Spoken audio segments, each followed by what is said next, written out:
হ্যাঁ, অভিযোগ পেয়েছি এবং অনেকে মিলে অভিযোগ করেছেন এটা ঘটনা। তো কাল পরশুদিন থেকেই আমি থানার সঙ্গে টাচে আছি। টিভির অ্যাক্টিং ফরম্যাট আলাদা, আমরা অন্যভাবে প্রসেস করি। OTT is much more engaging with ছোট করি। অভিনেতা রাহুল বন্দ্যোপাধ্যায়ের মৃত্যু কি সাধারণ কোনো দুর্ঘটনা নাকি সুপরিকল্পিত কোনো হত্যা? অভিনেত্রী শ্বেতার নীরবতা এবং তাকে কোনো এক স্থানে আটকে রাখা হয়েছে বলে ধারণা করা হচ্ছে। পরে পুলিশের থেকে রিপোর্ট চেয়েছি। আজকে আমরা নিজেরা ভিজিটে এসেছি। দুটো বিষয় ভাইরাল হয়েছিল। ঠান্ডা হোক। আমরা এক্ষুনি একসাথে শুটিং করছিলাম, আর ঘন্টা আগে আমরা একসাথে শুটিং করছিলাম। কেন শ্বেতা এখনো মুখ খোলেনি? তবে কি সত্যি শ্বেতাকে গুম করে রাখা হয়েছে? তালসাটির উত্তাল সমুদ্রে তলিয়ে যাওয়ার বিষয়টিকে প্রথমে দুর্ঘটনা মনে করা হলেও ফরেনসিক রিপোর্ট গোটা মামলার মোড় ঘুরিয়ে দিয়েছে। রিপোর্টে রাহুলের হাতে তালুর নিচে দুটি সূক্ষ্ম লাল দাগ পাওয়া গেছে, যা বিশেষজ্ঞদের মতে কোনো স্ট্যান্ড গান বা ইলেকট্রিক শকের লক্ষণ। ধারণা করা হচ্ছে সমুদ্রে পড়ার আগে তাকে ইলেকট্রিক ডিভাইস দিয়ে অবশ করা হয়েছিল। তদন্তে আরও চাঞ্চল্যকর তথ্য উঠে এসেছে রাহুলের আইক্লাউড ব্যাকআপ থেকে। মৃত্যুর 48 ঘন্টা আগে আসে একটি অডিও মেসেজ তাকে সরাসরি হুমকি দেওয়া হয়েছিল।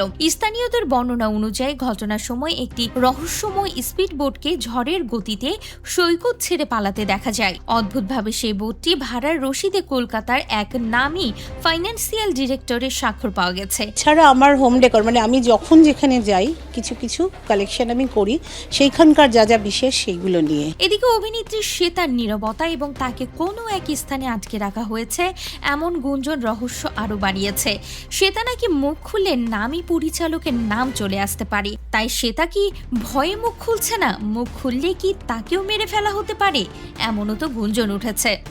রাহুল দাকে দেখো না, আমাকে ঠিক আছে তো, আমাকে যেতে দিচ্ছে না, আমাকে যেতে দিচ্ছে না বাবলু দা। টলিউডের নামী পরিচালক বা প্রভাবশালীদের সঙ্গে এই ঘটনার কোনো যোগসূত্র আছে কিনা তা নিয়ে প্রশ্ন উঠেছে। অন্যদিকে আর্টিস্ট ফোরামের হস্তক্ষেপ, অবশেষে প্রসেনজিৎ চট্টোপাধ্যায়ের উপস্থিতিতে মিটিংয়ের পর লীনা গঙ্গোপাধ্যায়ের প্রোডাকশন হাউস ম্যাজিক মোমেন্টের বিরুদ্ধে এফআইআর করার সিদ্ধান্ত নেওয়া হয়েছে। অভিযোগ উঠেছে যে ইন্ডাস্ট্রির পরিকাঠামো এতটাই শোচনীয় যে শুটিং সেটে প্রাথমিক চিকিৎসার কোনো সরঞ্জামও থাকে না। যুক্ত ওই নামের সাথে যুক্ত তাদের কারোর সাথে আমরা কোনো কাজ এই মুহূর্তে থেকে করব না, যতক্ষণ না নয় পাবলিকলি বা কোর্ট থেকে আমরা জানতে পারি যে আমাদের রাহুল, আপনাদের রাহুল কি করে আমাদের ছেড়ে চলে গেল, কিভাবে ছেড়ে চলে গেল আমাদের। জানা যায় ইন্ডাস্ট্রি নাকি এখন প্রভাবশালীদের হাতের পুতুলে পরিণত হয়েছে এবং সঠিক তদন্তের মাধ্যমেই এই রহস্যের জোট খোলা সম্ভব। রাহুলের মতো প্রতিভাবান অভিনেতার মৃত্যুর প্রকৃত সত্য যেন তার সন্তান সহজ জানতে পারে, সেই দাবি জানানো হয়েছে। এছাড়া বাংলা চলচ্চিত্র জগতের বর্তমান পরিস্থিতি এবং প্রভাবশালীদের আধিপত্য নিয়েও কড়া সমালোচনা করা হয়েছে। তো আপনাদের কি মনে হয়, শ্বেতাকে কি সত্যি কোথাও লুকিয়ে রাখা হয়েছে নাকি সে ভয়ে মুখ খুলছে না? মুখ খুললে কি সেও রাহুলের কাছে পৌঁছে যাবে? অবশ্যই কমেন্ট করে জানাতে ভুলবেন না। আর তারপর আমি তোমার জলের মধ্যে ঠেলে ফেলে দেবো।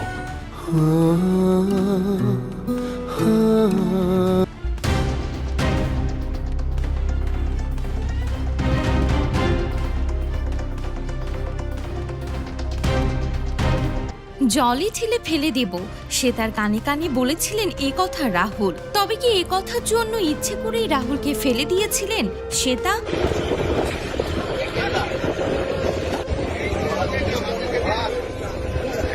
হানিমুনের দৃশ্য শুট করতে গিয়ে জলের অতলে তলিয়ে গেলেন রাহুল। কুইন উজানের গল্প রয়ে গেল অসম্পূর্ণ। এক রোমান্টিক দৃশ্যে উজান বলেছিল, কানে কানে তোমায় বলা আমি তোমাকে ভালোবাসি, তারপর আমি তোমাকে জলে ঠেলে ফেলে দেব, জলের মধ্যে পড়লে তোমার লাগবে না, বিশ্বাস করো। এই দৃশ্যের কমেন্ট বক্সে এক নেটিজেন লেখেন, বেচারা নিজেই চলে গেল, জলে ফেলবে কি নিজেই চলে গেল গো। আরেকজন লেখেন, এরকম কোনো দৃশ্য করতে গিয়ে দুর্ঘটনা ঘটেনি তো?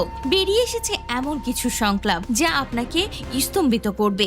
উজানির সেই সব সংলাপ শুনলে গা ছমছম করবে আপনার। রাহুল বলে চলেন, জলকে জড়ানো, জলের নিচে চলে যান, পৃথিবী ছেড়ে বিদায়, এটা শেষবার, পিছলে গেছি, নতুন জীবনের প্রবেশ করে দরজা বন্ধ করে দেবেন, আর সবশেষে আমার যাবার সময় হলো, দাও বিদায়।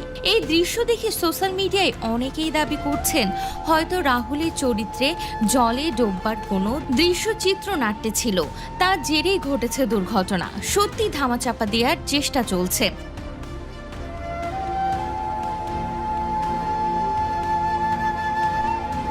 দাবি নেটিজেনদের। এক দর্শক লিখেছেন, তালসারিতে যখন এই ভয়াবহ দুর্ঘটনাটি ঘটে ঠিক সে সময়কালেই টিভিতে এই এপিসোডটি সম্প্রচারিত হচ্ছিল। দর্শক লিখেছেন, উনি যেন নিজের কথা সংলাপের মাধ্যমে বলে চলেছেন, ঈশ্বর যেন বলিয়ে নিচ্ছেন ঠিক সে সময় কি ঘটতে চলেছে।